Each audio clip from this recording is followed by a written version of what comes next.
Hi friends, केटेक channel में आपका स्वागत है। मैं हूं कृतिक और आज का टॉपिक है सैलरी नेगोशिएशन में कौन सा पोर्टल हमें यूज़ करना चाहिए जो हमें सबसे ज़्यादा इन्फॉर्मेशन दे सकता है।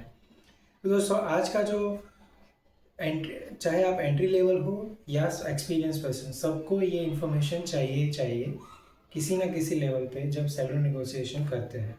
तो किसी भी कंपनी में आपको अगर जानना है कि आपको जो रोल ऑफर होने वाला है उसके लिए क्या सैलरी हो सकता है, पॉसिबिलिटीज़ क्या क्या है, रिसेंट टाइम में कौन कौन कितने सैलरी ऑफर किए गए हैं आपके रोल के लिए, ठीक है। तो ये सारी इन्फॉर्मेशन आपको आज जो हम पर्टिकुलर पोर्टल यूज़ करने वाले हैं या पर्टिकुलर टूल यूज़ करने वाले हैं, दैट इज़ levels.fyi। तो चलिए देखते हैं levels.fyi का स्क्रीन। मेरा नाम कृतिक है और केटेक चैनल में आपका स्वागत है।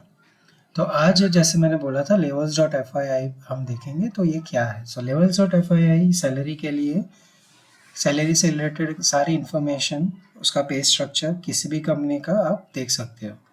मेरी पिछली वीडियोस में जैसे मैंने बताया था कि levels.fyi mostly US euro reason की सारी एमएनसीज या छोटी बड़ी कंपनीज की डिटेल्स यहाँ पे आपको मिल जाएगी।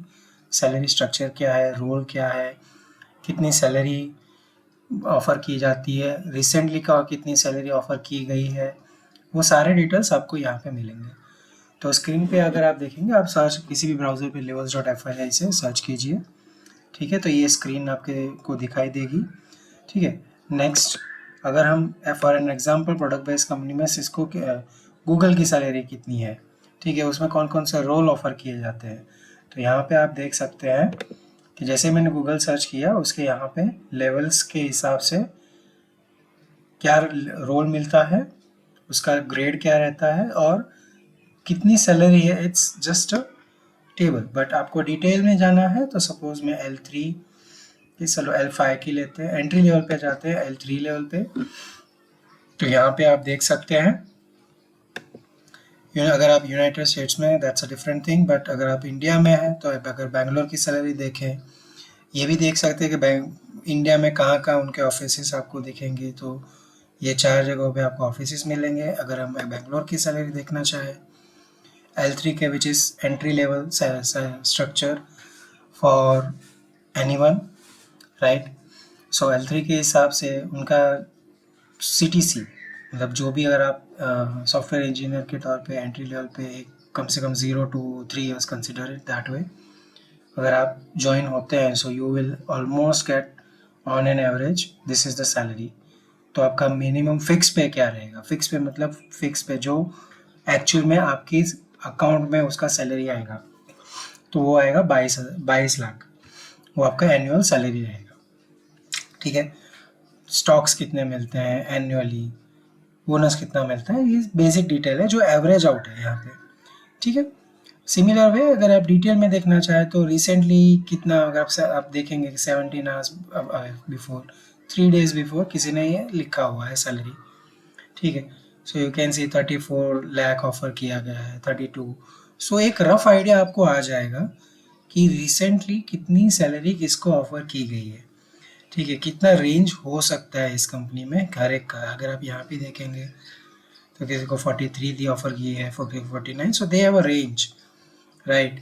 सो आप अपना लेवल के हिसाब से, अपने लेवल के हिसाब से अपना कितना ऑफर किया, मतलब कितना आपका इंटरव्यू अच्छा गया है, उसके हिसाब से आप नेगोशिएट कर सकते हैं। You will get an idea rough one. अगर आप उसको थोड़ा और एक्सप्लोर करेंगे तो आपको पता चलेगा कि बेस सैलरी में कितना है, एवरेज RSU एनुअली कितना मिल रहा है, वेस्ट कैसे हो रहा है, मतलब ये 4 साल का है तो वेस्ट कैसे होगा, तो आपको कितना मिलेगा और बोनस कितना मिल रहा है, तो उस हिसाब से आपको एक रफ आइडिया मिल जाएगा।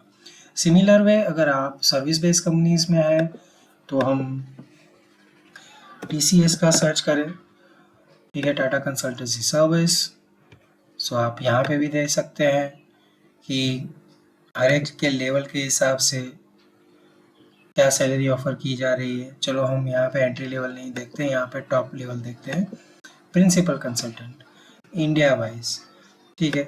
सो इंडिया में यहाँ पे प्रिंसिपल कंसल्टेंट को कितना मिल रहा है कि 13 लाख, और ये रिसेंटली कब ऐड हुआ था, यहाँ पे आप देख सकते हैं कि ये सितंबर में किसी ने ऐड की थी ये 20 लाख के आसपास, जिसका 16 साल का एक्सपीरियंस है, 11 साल के एक्सपीरियंस के बेस पे भी। तो आपको एक बेसिक रेंज मिल जा रहा है।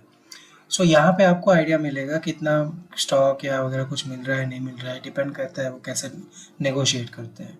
ठीक है, सो दैट्स वन थिंग। एक वो अच्छी और चीज़ है कि अगर आप किसी लेवल पे हो करंटली उस किसी कंपनी में और स्विच कर रहे हैं, तो आपको कौन सा लेवल मिल सकता है या नेक्स्ट लेवल क्या हो सकता है, ये भी आप देख सकते हो। और यहाँ पे आप कंपैरिजन भी देख सकते हो।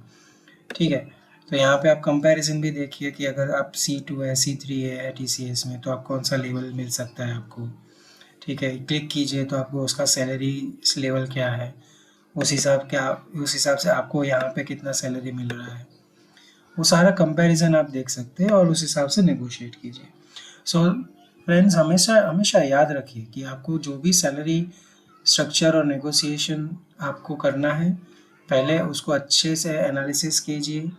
ओपनली बताइए कि आपने कहाँ बोल रिसर्च किया है, मत बोलिए, बट ओपनली बोलिए you search on various forums, और उसके बेस के ऊपर आप कितना सैलरी एक्सपेक्ट कर रहे हैं, ये आपकी रिसर्च बोलिए उनको, तो आप नेगोशिएट कर पाएंगे और वो भी समझे कि हाँ भाई, उसने अच्छे से रिसर्च किया है, उसके बेस के ऊपर वो डिमांड कर रहा है based on your performance, right. So this is how you should be doing it. ठीक है, सो तब तक के लिए बेस्ट ऑफ लक, और ये भी सर्च आप करिए और इसको एक्सप्लोर भी कीजिए, आपको बहुत सारी इन्फॉर्मेशन भी मिलेगी इसके ऊपर। Thank you for watching.